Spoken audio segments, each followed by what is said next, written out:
The Bob Dillard pregame show. I'm your host, Tommy Bryan. Coach, it's playoff time, and if there's a good thing about the playoffs, if all teams start out equal, everybody's on the same footing once the playoffs get underway. That's true, Tommy. You know, it's do or die for all of us now, and the good thing about that is we're all in the same boat, and there's no tomorrow after Friday night if you don't come out a winner, and that's what makes the playoffs so exciting. SoddyDaisy, a football team that pulled off a tremendous win for their program last week, the big win over Red Bank, a bit of a surprise in that region. They were picked third in the preseason. What do you know about the Trojans? They have a young man, Jarvis Smith, who plays tailback for them, and he's definitely the best back we've seen this year, and it's going to be a challenge for us to stop him. He's got good size. He's 6'3", about 235 pounds, and he runs the football hard and runs it well, and he has the speed to hurt you when he gets on the corner. So it's going to be a challenge for our defense to stop him. He pretty much makes them go. Now, they're not an I football team. They run the wing T offense, at least the wing T formation. They line up in the wing T formation, but they do not run a lot of wing T plays. They'll run the fullback trap, and but other than that, they're going to run the sweep and give it to Mr. Smith and let him run with it, and they will hit you with him on the dive, the quick dive in there. So they don't really run a lot of wing T plays, even though they do line up in a wing T formation. Well, then that takes away some of that misdirection that's so difficult in the wing T, and should give us a decent shot at putting helmets on this guy. Well, I think we're gonna. It gives us a better opportunity to key on him than because you don't have all the misdirection plays to deal with that the wing T gives you. And the challenge for us is going to be tackling him. I think we're going to be in the right position and we're going to be there to make the plays. We've just got to do a good job tackling because he breaks tackles and he's a hard young man to bring down. Defensively, they run a 4-3. They've had good success over the last several weeks, averaging just about giving up a touchdown a game. They play well defensively out of the 4-3. Their middle linebacker's a good football player. He's about 6'2", 225 pounds, and he's a real strong youngster from what I can gather. He does a good job in the middle, and they have an outside linebacker who's actually their leading tackler that does a good job as well, and they play a lot of cover 2 in the secondary, so they just line up and pretty much come at you on defense, and they've got a good defensive team. I think they've only given up 1 touchdown in the last 4 ball games, so it's going to be a challenge for us when we have the ball as well. The 4-3 is not a defense that we see a lot of in this region, pretty much a common thing in the Chattanooga region. Are there plays or schemes that we're going to run against the 4-3 that we might not try against other folks? Yeah, we're going to run right at the middle a little more than what we do against other folks. With the 4-3, they have a little better run support outside than what a regular 50 does because they have the one less down lineman and an extra linebacker. So we feel like we're going to run right at them and try to attack them in the middle a little more than what we normally do. And the Redskins' play has traditionally been a good play against the 4-3. Yeah, it has. Their aggressiveness and the way they run to the football, our counter play should be a good play for us Friday night, where we start one way and come with some misdirection back the other direction. So we're expecting that to be a big play for us also. It should be a hostile environment for us to play in. Soddy's kind of on the upswing football-wise, and they've had some great crowds. Yeah, to my understanding, we're going into a football town, and it's going to be a good environment for high school football. That's what the playoffs are all about, is people to get behind their team and come out and support them on Friday night. And I feel like we'll have a good crowd, and I know Soddy will have a good crowd, so it ought to be a good environment. Are there some keys to victory in this playoff game? Yeah, I think the first thing, like we alluded to earlier, is we've got to do a good job tackling Jarvis Smith, their running back. We've got to do a good job wrapping him up and gang tackling him. And another key is for us to control the football and to move it on the ground and keep it away from their offense as much as we can. All right, Bob. We want to say at this point, thanks to the folks at the Lebanon Church of God. They fed the team a great pregame meal on Thursday. In fact, as we tape this show, we've just come back from a great meal and some inspirational words from Reverend Valentine, and a tremendous job by the good people there at the Lebanon Church of God. Yeah, our young men always look forward to that meal at the Lebanon Church of God. They always have plenty for us to eat, and it's always real good, and tonight was no exception. They did a super job, and we really appreciate all the the effort and the work that they put into that. All right, folks, stay tuned. It ought to be a good one. Lebanon and SoddyDaisy in the first round of the TSSAA playoffs. Stay tuned, and we'll have kickoff in just a moment. The Bob Dillard pregame show has been brought to you by Chum's Convenience Stores with 4 locations to serve you better. By Lebanon Heating and Air Conditioning. By Greg Brothers Car Wash, now with 2 locations in Lebanon. And by TRW Commercial Steering Division.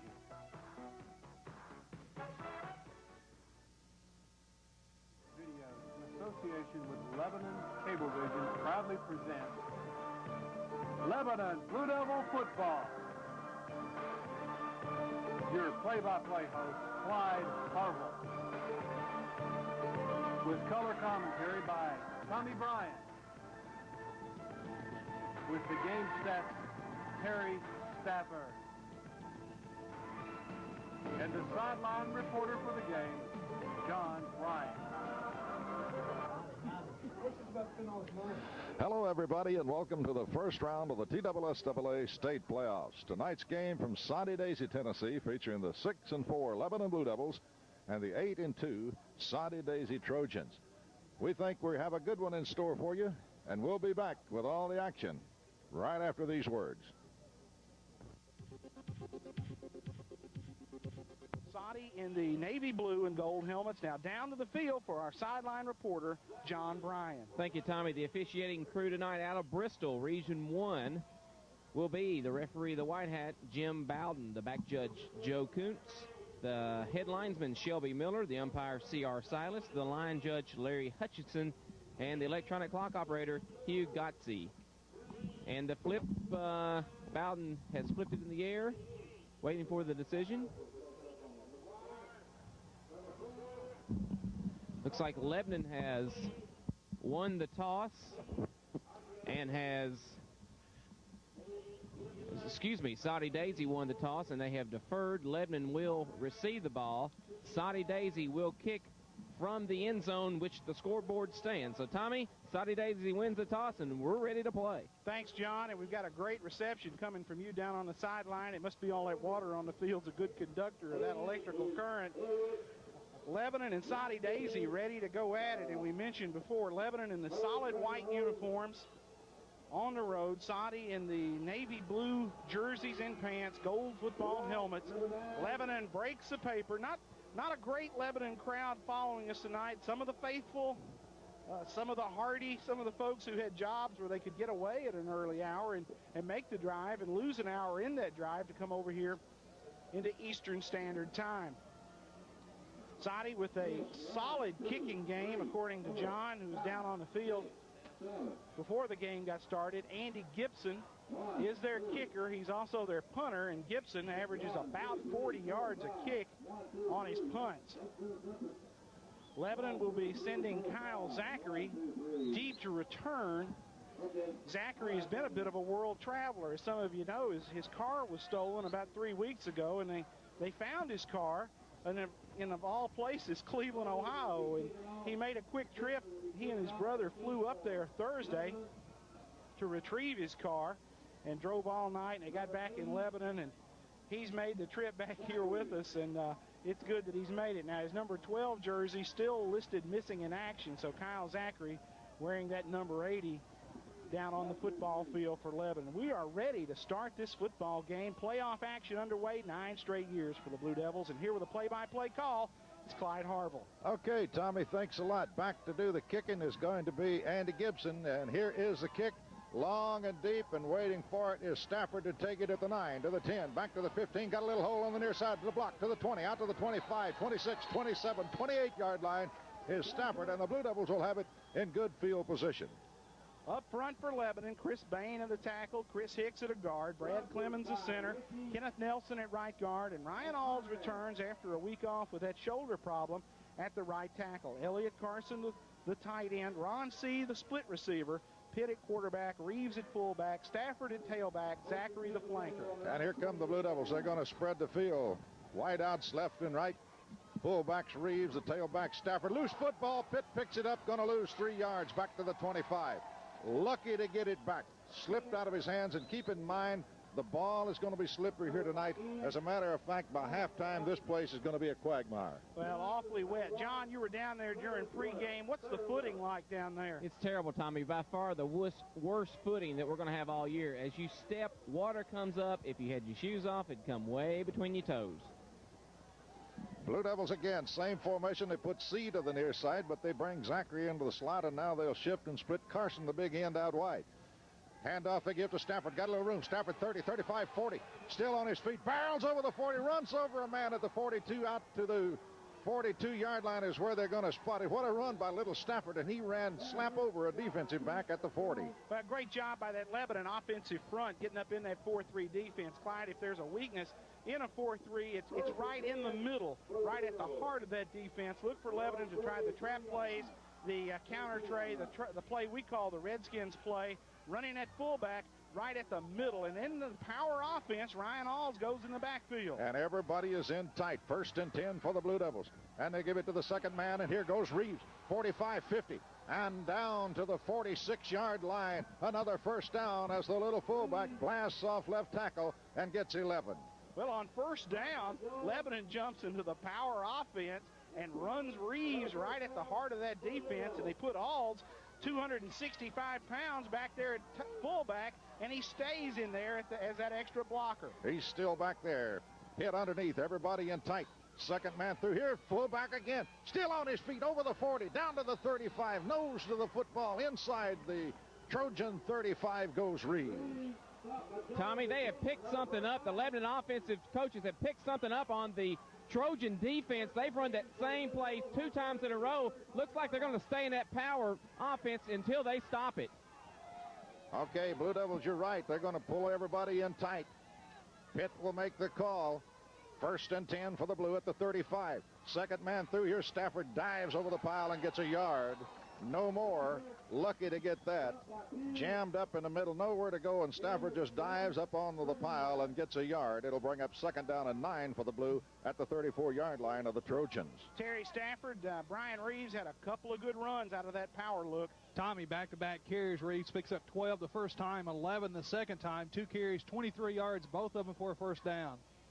And Reeves is split now, and Lebanon in a little bit of disarray here, going to call timeout.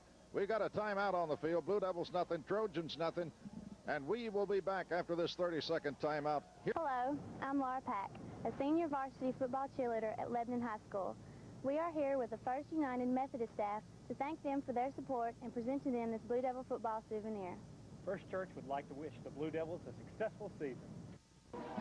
Double wideouts left and right. Alls is still the fullback. It's 2nd down and 9, and they're going to give it to Stafford. Stafford blasted as he gets to the line of scrimmage on a great hit up front, and I think that was number 56, the linebacker, but I'm not certain. Let's see who we have on that.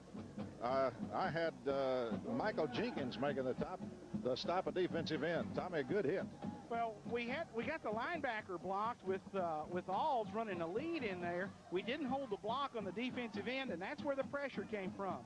All right, Lebanon again sets wideouts left and right. Reeves back into the fullback slot now. Pitt will make the call. Here is a blitz coming on, and Pitt is dumped on a blitz. Safety blitz coming is Stanley McGraw, 6 foot 220 senior. Anticipated the count and got a foot of Pitt before they could get out of there, and the Blue Devils are going to have to kick it away. The loss was back to the 44-yard line, so a good drive by the Blue, but we stalled. I wonder if they've seen that Shelbyville film, if they picked that up from the Golden Eagles, and here came Shelbyville on that blitz, and they knocked us down for the negative yardage. Back to kick it will be Tressler. Tressler will kick.